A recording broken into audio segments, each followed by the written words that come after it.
दोस्तों, महाराष्ट्र में विधानसभा के चुनाव और इस विधानसभा के चुनाव को लेकर कांग्रेस ने कांग्रेस के नेतृत्व वाले महाविकास आघाड़ी ने जो काम किया है वो आपको जानना चाहिए। कांग्रेस के नेतृत्व वाला महाविकास आघाड़ी जिस सोच के साथ आगे बढ़ रहा है उसके बारे में आपको जानना चाहिए। खास करके हर हिंदू को इसके बारे में जानना चाहिए। अगर आप हिंदू हैं तो आपको ये वीडियो पूरा देखना चाहिए। कांग्रेस की मंशा, कांग्रेस के नेतृत्व वाली महाविकास आघाड़ी की विचारधारा को आपको जानना चाहिए कि हाल ही में महाराष्ट्र में विधानसभा चुनाव में ऑल इंडिया उलेमा बोर्ड ने अपना सीधा समर्थन कांग्रेस के नेतृत्व में बने महाविकास आघाड़ी गठबंधन को दिया है। अपने आधिकारिक पत्र में इस उलेमा बोर्ड ने महाविकास आघाड़ी को समर्थन दिया है और बात सिर्फ समर्थन की नहीं है, इस समर्थन के साथ 17 शर्तें भी रखी गई है और ये 17 शर्तें हिंदू के लिए, हर हिंदू के लिए, महाराष्ट्र में रहने वाले हर हिंदू के लिए सबसे बड़ा खतरा है। इसीलिए मैंने कहा इस वीडियो में शुरुआत में कि अगर आप हिंदू हैं तो आपको ये वीडियो पूरा देखना चाहिए कि फिर एक बार ये साबित हुआ है कि कांग्रेस और उसके साथ रहने वाले लोग या उससे जुड़े गठबंधन के लोग के दिलों में सिर्फ मुसलमानों के लिए प्यार है, सिर्फ मुसलमानों के लिए हमदर्दी है। ये लोग सिर्फ मुसलमानों के हक की बात करते हैं। जब चुनाव होते हैं तब कभी इनको हिंदू याद आते हैं, इनको मंदिर याद आते हैं, इनको ब्राह्मण याद आते हैं। बात तो सही है। महाराष्ट्र में विधानसभा चुनाव को लेकर उलेमा बोर्ड ने जो 17 शर्तें रखी है वो आप जानिए, आप हिल जाएंगे। नमस्कार दोस्तों, कांग्रेस और उससे जुड़े लोगों का मुसलमान प्रेम हम सबसे छिपा नहीं है। सालों से हम देखते आ रहे हैं कि कांग्रेस ने हर वक्त मुसलमानों के हक की बात की है, मुसलमान वोट बैंक की बात की है, हिंदुओं से घृणा की है, सनातन धर्म का अपमान किया है। हिंदू तो सिर्फ ये लोग चुनाव के वक्त बनते हैं, राहुल गांधी मंदिर मंदिर घूमते हैं, राहुल गांधी जनोईधारी ब्राह्मण बनते हैं। क्योंकि अब देखिए कि महाराष्ट्र में विधानसभा चुनाव और ऑल इंडिया उलेमा बोर्ड ने 17 शर्तों के साथ महाविकास आघाड़ी को समर्थन दिया है। अपने आधिकारिक पत्र में कांग्रेस के नेतृत्व वाले इस गठबंधन को समर्थन दिया है और इस उलेमा बोर्ड की 17 शर्तें आप सुनिए, आप हैरान हो जाएंगे। हिंदुओं के साथ कांग्रेस और इस महाविकास आघाड़ी गठबंधन ने पूरी तरह से धोखा किया है, हिंदुओं के पीठ पर छुरा भोंका है। कि उलेमा बोर्ड की 17 शर्तों के बारे में बात की जाए तो उलेमा बोर्ड की सबसे बड़ी शर्त यह है कि वक्फ बोर्ड को 1000 करोड़ दिए जाए। क्यों दिए जाए?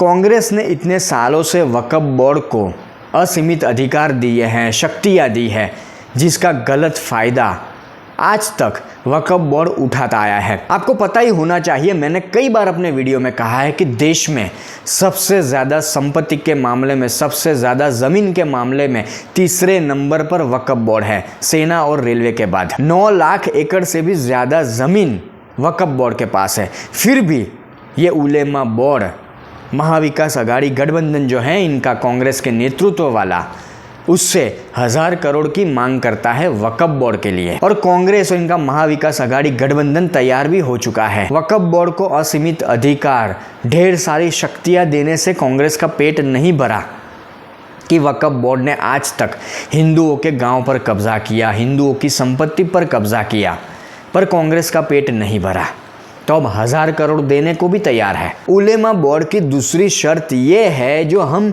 हर चुनाव में कांग्रेस की तरफ से सुनते आ रहे हैं कि आरएसएस पर प्रतिबंध लगा दिया जाए, आरएसएस पर बैन लगा दिया जाए। आप मुझे बताइए, अगर आप समझदार हैं, आप जानकार हैं, तो आप मेरी इस बात को स्वीकार करेंगे कि आप मुझे बताइए कि आरएसएस ने कौन सी आतंकी प्रवृत्तियाँ की, आरएसएस ने कौन सा ट्रेनिंग कैंप शुरू किया जहां पर हिंदुओं को आतंकवादी बनने की ट्रेनिंग दी जाती हो। एक जगह बता दीजिए या एक घटना बता दीजिए। इसके बाद उलेमा बोर्ड की शर्त में फिर एक बार वक्फ बोर्ड का नाम आता है कि वक्फ बोर्ड जो संशोधन बिल मोदी सरकार ने शुरू किया है, इसके ऊपर आने वाले वक्त में जो बिल आने वाला है उसका विरोध करे कांग्रेस और महाविकास आघाड़ी जो गठबंधन है वो। और इस उलेमा बोर्ड ने वक्फ बोर्ड के इस संशोधन बिल को निरस्त करने की मांग की है, मतलब ये बिल नहीं आना चाहिए। तो फिर वही बात कि क्या वक्फ बोर्ड को ये अधिकार है, ये हक है कि वो हिंदुओं की ज़मीन को हड़प ले, ज़बरदस्ती हिंदुओं की ज़मीन पर कब्जा कर ले।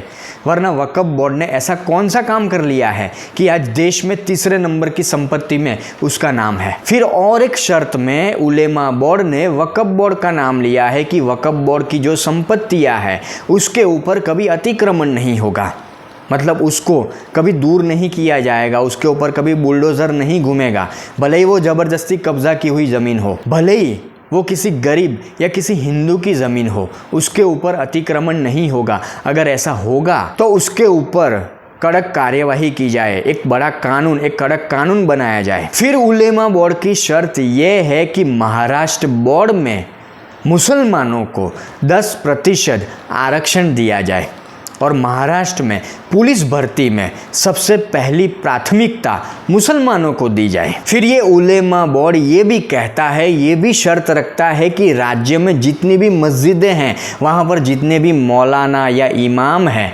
उनको हर महीने 15,000 रुपये दिए जाए। और उलेमा बोर्ड की ये जो सारी शर्तें हैं, उसके बीच महाराष्ट्र में विधानसभा चुनाव को लेकर ये भी खुलासा हुआ कि करीब 180 NGO मिलकर महाराष्ट्र में मुसलमानों को एकजुट कर रहे हैं, मुस्लिम वोटों को एकजुट कर रहे हैं। और ऐसी ही एक बड़ी खबर कुछ दिन पहले इसी महाराष्ट्र विधानसभा चुनाव के चलते सामने आई कि महाराष्ट्र में कुछ जगहों पर कुछ मुस्लिम युवकों के खाते में करीब 12 से 15 करोड़ रुपए ट्रांसफ़र किए गए, उनको बेरोजगार बताकर। और उलेमा बोर्ड ने जो ये सारी शर्तें रखी है अपना समर्थन देते हुए, उन शर्तों पर सबसे पहले एनसीपी लीडर शरद पवार ने हामी भर दी है और कांग्रेस और उद्धव ठाकरे की शिवसेना भी तैयार है। मतलब अब देखिए, आप सोचिए, खासकर हिंदू, खासकर महाराष्ट्र का हिंदू, कि आपके साथ क्या होने जा रहा है, आपके साथ क्या हो सकता है अगर आपने गलती से भी कांग्रेस, शरद पवार की एनसीपी या उद्धव ठाकरे की शिवसेना को वोट दे दिया। तो बहुत सारे चमन चिंटू जो होंगे विपक्षी नेताओं के, वो मेरे इस वीडियो को भड़काऊ या विवादित बता सकते हैं, मुझे कमेंट में गालियाँ भी दे सकते हैं, पर मैंने जो ये बातें रखी है वो मेरे घर की तो है नहीं। उलेमा बोर्ड ने ये शर्तें रखी है। आप देश के मीडिया में देख लीजिए, गूगल इंटरनेट पर देख लीजिए, आपको ये सारी चीज़ें आसानी से मिल जाएगी। और महाविकास आघाड़ी ने हंसते हंसते उलेमा बोर्ड की ये सारी शर्तें, ये सारी बातें सुन ली है। तो इसका मतलब क्या निकलता है? हर समझदार और जानकार व्यक्ति को पता चलेगा कि इसका मतलब क्या निकलता है। इसका मतलब तो यही होता है कि हिंदुओं के लिए महाविकास आघाड़ी गठबंधन में कुछ भी नहीं है। इनका गठबंधन जो है वो सिर्फ मुसलमानों के हक के लिए है, सिर्फ वक्फ बोर्ड की संपत्तियों को बचाने के लिए है, सिर्फ उलेमा बोर्ड की बातें सुनने के लिए है, सिर्फ मुसलमानों के आरक्षण के लिए है, सिर्फ मुसलमानों के हक की बात करने के लिए है। तो हिंदू बेवकूफ़ क्यों है? मुझे समझ में नहीं आ रहा कि हिंदू बेवकूफ़ क्यों है जो इनको वोट दे रहा है। और जिस तरह से उलेमा बोर्ड ने अपनी शर्तें रखी है, अपनी बातें महाविकास आघाड़ी के सामने रखी है, कांग्रेस के नेतृत्व वाली महाविकास आघाड़ी के सामने जो सारी बातें रखी है, उससे तो यही स्पष्ट होता है, यही सामने आती है बातें कि भाई हम जो छाती ठोक कर, हम हिंदू एक छाती ठोक कर जो हम हिंदू राष्ट्र की बात करते हैं या हिंदू राष्ट्र का सपना देखते हैं, वो तो कहीं भी नहीं है। ये उलेमा बोर्ड की बातें, महाविकास आघाड़ी जो गठबंधन है, इनकी सोच पूरी तरह से मुस्लिम राष्ट्र वाली है। ये लोग भारत को पाकिस्तान, बांग्लादेश, अफगानिस्तान बनाना चाहते हैं। तो भाई मेरे हिंदू, खासकर महाराष्ट्र के, मैं हाथ जोड़कर आपसे नम्र निवेदन करना चाहूँगा कि सोचिए, समझिए, फिर अपना वोट दीजिएगा।